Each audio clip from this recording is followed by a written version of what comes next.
సంగీత గారు ఒక కామెంట్ పెట్టారండి. దానికి నేను వీడియో రిప్లై చేద్దామని అనుకున్నానండి. సార్ నా ఏజ్ 25 సంవత్సరాలు. నేను ముందు చాలా వైట్‌గా ఉండేదాన్ని. కానీ ఇప్పుడు రోజు రోజుకి బ్లాక్ అవుతున్నాను. ఫుల్ బాడీ వైట్‌గా అవ్వాలంటే ఏం చేయాలి? బ్లాక్ నెక్ అయితే చాలా బ్లాక్ అయిపోతుందండి. బ్యాక్ కూడా, నెక్ కూడా. అలానే ఏదైనా క్రీమ్ వాడాలా? సజెస్ట్ చేస్తారా? అని అడుగుతున్నారండి సంగీత గారు. చాలా కామన్ క్వెషన్ అండి ఇది. చాలా మందికి ఉన్న ప్రాబ్లమ్ ఇది. దీనికి బాగా ప్రాబ్లమ్ అవుతున్నప్పుడు మనం ఎలా చేస్తాము? ఒక క్రీమ్ వాడితే సరిపోతుందా? మనకి సబ్బు వాడితే సరిపోతుందా అనంటే అలా కాదండి. మనకి మంచిగా ఒక విధంగా ఒక ట్రీట్మెంట్ రెజిమెన్ అనేది ఫాలో అవుతూ, దానితో పాటు మనం లేజర్స్, పీల్స్ అనేటివి చేసుకోవాలండి. లేజర్స్ కూడా, పీల్స్ కూడా ఇతరితర పిచ్చి పిచ్చివి అన్నీ చేయకూడదండి. కరెక్ట్ పద్ధతిలో కరెక్ట్‌గా మనం ఒక డెర్మటాలజిస్ట్ దగ్గరకొచ్చి అంటే మీరు మా దగ్గరకొస్తే, మా క్లినిక్‌కి, మా సెంటర్‌కొస్తే మీకు తెలుస్తది ఎంతమంది డాక్టర్లు మీ చర్మం కోసమని కష్టపడుతున్నారని. దీనితో పాటు మనకి బెటర్ రిజల్ట్ అనేది తీసుకురావాలనంటే లేజర్స్ కానీ, పీల్స్ కానీ ఇవన్నీ చేసుకుంటూ ట్రీట్మెంట్ చేసుకోవచ్చండి. అయితే ఇవన్నీ మనకి సేఫా? ఏ విధంగా చేయాలి? ఏ విధంగా మనకి బెనిఫిట్ అవుతాయి? అనే దాని గురించి తెలుసుకోవటానికని నేను ఈ ఇన్ఫర్మేషనల్ అవేర్‌నెస్ వీడియో తోటి మీ ముందుకొచ్చానండి. నేను మీ doctor Raj Kireet, Celesty skin laser and hair clinic Jubilee Hills మరియు కోకాపేట్లో chief and founder dermatologist and hair transplant సర్జన్‌గా ప్రాక్టీస్ చేస్తున్నానండి.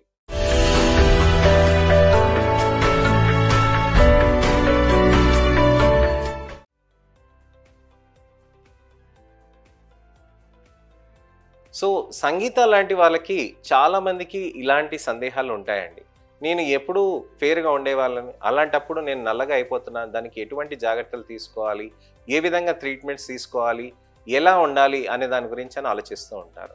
టక్కుమని ఆలోచిస్తారు. ఒక క్రీమ్ పెట్టుకుంటే సరిపోతుందేమో, బహుశా అది తగ్గిపోతుందేమో అని. మనం గమనించాల్సింది ఏంటనంటే, ఈ తత్వంలో ఉన్నప్పుడే మనము బ్యూటీ పార్లర్ క్రీమ్స్ కానీ, ఫెయిర్‌నెస్ క్రీమ్స్‌కి కానీ మనం ఆలోచిస్తూ ఉంటాం. మనం గమనించాల్సింది ఏంటనంటే, ఇప్పుడు జ్వరం వచ్చిందనుకోండి. జ్వరానికి జ్వరం గోళీలు యేసుకుంటాం. జ్వరం గోళీలు యేసుకున్నప్పుడు తగ్గలేదనుకోండి ఏం చేస్తాం? డాక్టర్ దగ్గరికెళ్తాం. యాంటీబయాటిక్స్ అవసరం ఉందా? ఎక్కడ ఇన్ఫెక్షన్ ఉందా చూస్తారు. దానికి తగ్గట్టుగా యాంటీబయాటిక్స్ ఇస్తారు. అది కొంతమందికి పడుతుందండి. ఆ తర్వాత యాంటీబయాటిక్స్ తగ్గలేదనుకోండి, అప్పుడు మనం వేరే యాంటీబయాటిక్స్ యేసుకోవాల్సిన అవసరం ఉంటాయి. కొన్ని రక్త పరీక్షలు చేసుకోవాల్సిన అవసరం ఉంటుంది. సో, శరీరానికి ఇలానే మనకి చర్మానికి కూడా అదే పద్ధతిగా ఉంటుందండి. ఒక క్రీమ్ వాడేస్తే తెల్లగా అయిపోతాం, ఒక టాబ్లెట్ తీసుకుంటే అందరికీ జ్వరాలు తగ్గిపోతాయనంటే కేవలం ఒక టాబ్లెట్ తోటే మనం చేయొచ్చండి. కానీ అలా కాదండి. ప్రాబ్లమ్ ఎక్కడుందో శరీరంలో చూసుకోవటానికని మనం ఎలా టెస్టులు చేస్తామో, చర్మంలో మనకి నలుపు ఎందుకొచ్చింది, ఏ విధంగా ప్రాబ్లమ్స్ వచ్చింది అనే దానికి మనం చూసుకోవాలి. దానికి కారణాలనేది మనం చూసుకొని, ఎతుక్కొని, దాన్ని ఆపుకొని, దానితో పాటు మనం ట్రీట్మెంట్స్ అనేటివి చేసుకోవాల్సిన అవసరం ఉంటుందన్నమాట. ఇలా మనం మామూలుగా ఒక క్రీమ్ తీసుకొని పెట్టేసుకుంటాం అనే యాటిట్యూడ్ ఉన్న దాంతోటే మనకి ఫెయిర్‌నెస్ క్రీమ్స్ తోటి, స్టెరాయిడ్ క్రీమ్స్ తోటి సైడ్ ఎఫెక్ట్స్ వస్తున్నాయి. ఇప్పుడు నాకు ఒక యూజర్ కూడా ఇలానే అడుగుతున్నారండి ఒక ప్రశ్న.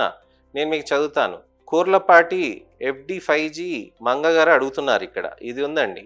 సో, తను అడుగుతుంది ఏంటంటే, సార్ గోరీ క్రీమ్ వాడొచ్చా అని అడుగుతున్నారనమాట. సో, ఈ గోరీ క్రీమ్ అనేటివి ఫైజా వైటనింగ్ బ్యూటీ క్రీమ్స్ అనేటివి అలానే ఇతరత్ర కొన్ని కమర్షియల్‌గా కొన్ని క్రీమ్స్ దొరుకుతున్న వాటితోటి చర్మానికి మనం పెట్టినప్పుడు వాటితోటి మనకి ఫెయిర్‌నెస్ ఇమ్మీడియేట్‌గా వస్తున్నాం మనం వారం రోజుల్లో. ఆపంగానే నలుపైపోతున్నామనంటే అలాంటి క్రీమ్స్‌కి మీరు వెళ్ళకండి. ఇలాంటి అజాగ్రత్తతోటే మనకి చర్మానికి టాపికల్ స్టెరాయిడ్స్ పెట్టేసి బాగా స్కిన్‌ని డ్యామేజ్ చేస్తున్నాం. సో, ఈ క్రీమ్ ఒక్క క్రీమ్ తోటి నేను తెల్లగా అయిపోతున్నా అన్న దాంతోటి చర్మానికి ఆ స్టెరాయిడ్ క్రీమ్స్ పెట్టడం వల్ల మనకు ఆ ప్రాబ్లమ్స్ అనేటివి పెరుగుతూ ఉంటాయి. ఈ స్టెరాయిడ్ క్రీమ్స్ అనేది ఇష్టం ఉన్నట్టుగా అడపదడపగా మెడికల్ షాప్స్‌లో తీసుకోవటం, బ్యూటీ పార్లర్స్‌లో తీసుకోవటం అనేది చేయకూడదండి. దీనికి ఏ విధంగా పద్ధతిగా చేయాలి అనంటే, మీరు ఒక మంచి సన్ స్క్రీన్ అనేది చర్మానికి పెట్టుకోవాలండి. మీకు మొత్తం ఒళ్ళంతా నల్లగా మారింది అనంటే దానికి మీరు వాటర్ చేంజ్ కానివ్వండి, ఐరన్ డెఫిషియన్సీస్ కానివ్వండి, వైటమిన్ B12 డెఫిషియన్సీస్ కానివ్వండి, ACTH డెఫిషియన్సీస్ అంటే హార్మోనల్ కొన్ని డెఫిషియన్సీస్ ఉంటాయి. వాటి వల్ల కానివ్వండి ఇవి జరిగే ఛాన్సెస్ ఉంటాయి. ఇలానే కాకుండా ఇతరత్ర ఏమైనా లైకెన్ ప్లానస్ ప్రాబ్లమ్స్ ఉన్నాయా? లేకపోతే ఏమైనా మెడికల్ ప్రాబ్లమ్స్ ఉన్నాయా? అనేది చూడటానికని మేము మిమ్మల్ని రిక్వెస్ట్ చేస్తుంది ఏంటంటే మా దగ్గరికి రావాలి. అలానే మీకు ఈ ప్రాబ్లమ్స్ ఉన్నప్పుడు మనం సన్ స్క్రీన్స్, మాయిశ్చరైజర్స్, సీరమ్స్ అలానే గ్లూటథియోన్, వైటమిన్ C టాబ్లెట్స్ అనేటివి, ఫేస్ వాషెస్ అనేటివి వాడొచ్చండి. ఇలా చేయటంతోటి మనకి చర్మం లోపలికి బెటర్ రిజల్ట్స్ అనేటివి సాధ్యమవుతూ ఉంటుంది. చర్మంలో మనకి నలుపంతా తగ్గాలి అని అంటే మాత్రం మనం ఖచ్చితంగా ఇవన్నీ మార్పులు చేసుకుంటూ మనము లేజర్స్, పీల్స్ అనేటివి చేసుకుంటూ ఉండాల్సిన అవసరం ఉంటుందండి. ఫేస్ పైన, నెక్ పైన, వీపు పైన, మనకి చేతుల పైన లేజర్స్, పీల్స్ అనేటివి చేయొచ్చండి. ఫుల్ బాడీ లేజర్ పీల్స్ కూడా మనం చేస్తూ ఉంటాం. ఈ విధంగా చేయటంతో మనకి చర్మంలో ఉన్న నలుపు అని బాగా కరుగుతూ ఉంటాయండి. కానీ కరిగిన దాన్ని మెయింటెనెన్స్ కూడా చేసుకోవాలండి. పూర్తిగా తెల్లగా చేస్తామని కాదు, నెమ్మదిగా నెలకొకసారి మనం చేస్తూ ఉంటే ఒక మంచి రిజల్ట్, మీ యూనిఫామ్ టోన్ అనే దానికి మనం తీసుకురావచ్చు. ఫుల్ బాడీ వైటనింగ్కి గ్లూటథైన్ ఇంజెక్షన్స్ ఉంటాయండి. యాంటాక్సిడెంట్ ఎఫెక్ట్ తోటి మనకి ఆ బెనిఫిట్స్ అనేటివి ఎక్కువగా వస్తూ ఉంటుంది. ఇది చేయటంతో మనకి చర్మానికి మంచి రిజల్ట్స్ అనేటివి తప్పకుండా సాధించవచ్చండి. ఈ విధంగా చేస్తూ మనకి బెనిఫిట్ అనేది తీసుకురావటానికని మనం తప్పకుండా ప్రయత్నం చేయవచ్చు. సో ఇదండి విషయం. మనకి చర్మానికి ఎటువంటి జాగ్రత్తలు తీసుకోవాలి అనే దాని గురించి నేను మీకు మంచిగా వివరించాను. మీకు ఎటువంటి అయినా సందేహాలు ఉంటే కనుక తప్పకుండా మీరు కామెంట్ సెక్షన్లో పెట్టండి. ఈ ట్రీట్మెంట్స్ గురించి తెలుసుకోవాలి అని అనుకున్నారంటే ఖచ్చితంగా మీరు మా దగ్గరకు వచ్చి దానికి తగ్గట్టుగా మీరు మీ ప్రశ్నలని, మీ సందేహాలని అన్నిటినీ మీరు క్లియర్ చేసుకొని దానికి తగ్గట్టుగా మీరు రిజల్ట్స్ అనేటివి మీరు తెచ్చుకోవచ్చండి. సో ఇదండి విషయం. చర్మంలో మనకి బెనిఫిట్ రావాలి అని అంటే ఏ విధంగా జాగ్రత్తలు తీసుకోవాలనే దాని గురించి నేను మీకు వివరించానండి.